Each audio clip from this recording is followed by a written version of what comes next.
ఏపీలో జనసేనకు కాస్తో కోస్తో పట్టుంది అనుకున్న డాక్టర్ బిఆర్ అంబేద్కర్ కోనసీమ జిల్లాలోనూ ఆ పార్టీ పూర్తిగా ఖాళీ అయిపోయింది.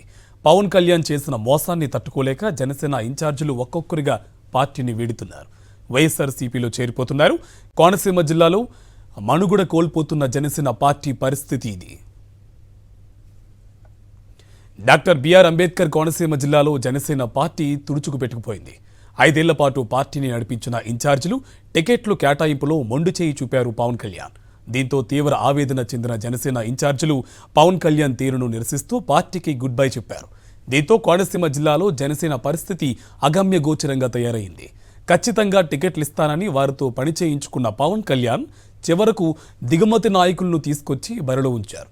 దీంతో పవన్ టికెట్లు అమ్మేసుకున్నారన్న ఆరోపణలు కూడా వెల్లువెత్తాయి. ముమ్మిడివరం నియోజకవర్గంలో పితాని బాలకృష్ణ గడిచిన 5 ఏళ్లు జనసేన పార్టీ ఇన్ఛార్జిగా వ్యవహరించారు. పార్టీ కార్యక్రమాల కోసం కోట్ల రూపాయలు ఖర్చు చేశారు. ముమ్మిడివరం సీటును ఖచ్చితంగా బాలకృష్ణకు కేటాయిస్తానని హామీ ఇచ్చారు పవన్ కళ్యాణ్. అయితే పొత్తు పేరుతో ఆ స్థానాన్ని టీడీపీకి కేటాయించారు.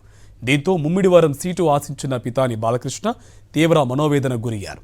తనను దారుణంగా మోసం చేశారన్న భావంతో జనసేన పార్టీకి రాజీనామా చేశారు. సీఎం వైఎస్ జగన్ సమక్షంలో వైఎస్ఆర్సీపీలో చేరారు. పవన్ కళ్యాణ్ తీరును దారుణంగా విమర్శించారు. అమలాపురంలోనూ జనసేన పార్టీని నమ్ముకున్న వారిని నిండా ముంచేశారు. 5 ఏళ్లుగా పార్టీ ఇన్ఛార్జిగా వ్యవహరిస్తున్న శక్తిబత్తుల రాజబాబుకు పొత్తు పేరుతో హ్యాండ్ ఇచ్చారు పవన్ కళ్యాణ్. టీడీపీ మాజీ ఎమ్మెల్యే ఐతాబత్తుల ఆనందరావుకు టికెట్ కేటాయించింది. దీంతో జనసేనానిపై ధిక్కార స్వరం వినిపించారు శెట్టిబత్తుల రాజబాబు. పవన్ కళ్యాణ్పై తీవ్ర స్థాయిలో మండిపడ్డారు. జనసేనకు రాజీనామా చేసి వైఎస్ఆర్సీపీలో చేరారు. గత ఎన్నికల్లో జనసేనకు దక్కిన ఒకే ఒక్క స్థానం రాజోల్లోనూ పార్టీ మనుగడ ప్రశ్నార్థకరంగా మారింది. ఆ నియోజకవర్గంలో 3 సంవత్సరాలుగా పార్టీ ఇన్ఛార్జిగా వ్యవహరిస్తున్న బొంతు రాజేశ్వరరావును కాదని అకస్మాత్తుగా మాజీ ఐఏఎస్ అధికారి దేవ వరప్రసాద్కు జనసేన టికెట్ కేటాయించారు. దీంతో బొంతు రాజేశ్వరరావు వర్గం రగిలిపోయింది. జనసేనకు బలముందని చెప్పుకుంటున్న రాజోల్లోనే ఆ పార్టీని ఓడించేందుకు రంగం సిద్ధమైపోయింది. ఇక్కడ ఈసారి జనసేనను ఓడిస్తామని ప్రతినిపూనింది రాజేశ్వరరావు వర్గం. మోకమ్ముడిగా జనసేనకు రాజీనామా చేసి సీఎం జగన్ సమక్షంలో వైఎస్ఆర్సీపీలో చేరారు రాజేశ్వరరావు వర్గీయులు. గత ఎన్నికల్లో అమలాపురం నుండి జనసేన ఎంపీ అభ్యర్థిగా పోటీ చేసిన డిఎంఆర్ శేఖర్ కూడా పార్టీకి రాజీనామా చేసి వైఎస్ఆర్సీపీలో చేరారు. దీంతో మొత్తం కోనసీమలో జనసేన పూర్తిగా ఖాళీ అయ్యిన పరిస్థితి కనిపిస్తోంది. రక్తం చిందించి పార్టీని నిలబెడదామనుకున్న జన సైనికులు ఇప్పుడు పవన్ కళ్యాణ్ పేరు చెబితేనే చాలు మండిపడే స్థితికి వచ్చారంటే కోనసీమ జిల్లాలో జనసేన పరిస్థితి ఎలా ఉందో అర్థం చేసుకోవచ్చు. కనీసం జనసేన జెండా కట్టే కార్యకర్తలు కూడా నియోజకవర్గంలో కరువైపోయారంటే అతిశయోక్తి కాదని ఆ పార్టీని వీడిన వారే చెప్తున్నారు. ఇదే అంశానికి సంబంధించి మరింత సమాచారం మా కరెస్పాండెంట్ హరీష్ మనకి ఫోన్ లైన్ అప్డేట్స్ అందిస్తారు. హరీష్, కోనసీమలో పూర్తిగా జనసేన ఖాళీ అయినట్టు తెలుస్తుంది, అప్డేట్స్ ఏంటి? కార్తీక్, కేవలం 4 రోజుల్లో డాక్టర్ బిఆర్ అంబేద్కర్ కోనసీమ జిల్లాలో జనసేన పార్టీ పూర్తిగా ఖాళీ అయిపోయింది. ఇక్కడే బలంగా ఉంది, అత్యధిక స్థానాలు ఇక్కడే పోటీ చేస్తామని చెప్పిన పవన్ కళ్యాణ్ అసలు ఏమాత్రం అక్కడ ఉన్న నాయకులకు విలువ ఇవ్వకపోవడంతో పూర్తి స్థాయిలో ఖాళీ అయిపోయింది. మరోవైపు పొత్తు పేరుతో టికెట్లు ఎవరికైతే ఇస్తామన్నారో సంవత్సరాల తరబడి పార్టీ కోసం పనిచేసిన నాయకులకు కూడా టికెట్లు ఇవ్వకుండా హ్యాండ్ ఇచ్చారు. దీంతో వాళ్ళంతా తీవ్ర ఆవేదన వ్యక్తం చేస్తూ పార్టీని విడిపోవడమే కాకుండా పవన్ కళ్యాణ్ వ్యవహరిస్తున్న తీరుని, జనసేన పార్టీ నడుస్తున్న వ్యవహారాన్ని కూడా చాలా తీవ్రంగా ఆక్షేపించారు.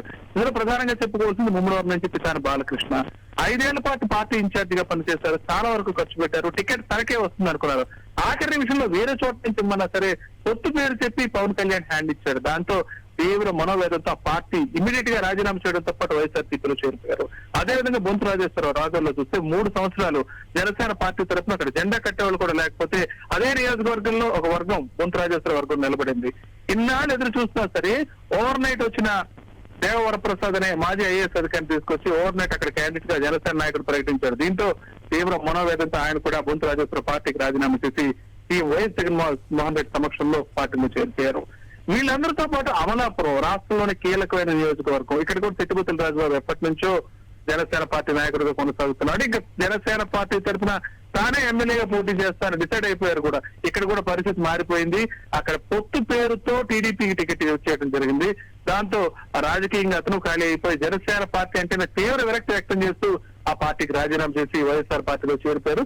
వీళ్ళందరితో పాటు ఆఖరిగా జనసేన తరపున 2019లో పోటీ చేసిన ఎంపీ అభ్యర్థిగా పోటీ చేసిన డిఎంఆర్ శేఖర్ కూడా ఆ పార్టీకి రాజీనామా చేసి వచ్చేసారు. ప్రస్తుతం అయితే ఎంటైర్ కోనసీమలో ఎక్కడా కూడా జనసేన పార్టీకి సంబంధించి బలమైన నాయకులు కానీ బలమైన ఇన్ఛార్జీలు కానీ వెతికినే కనిపించారు. కార్తీక్.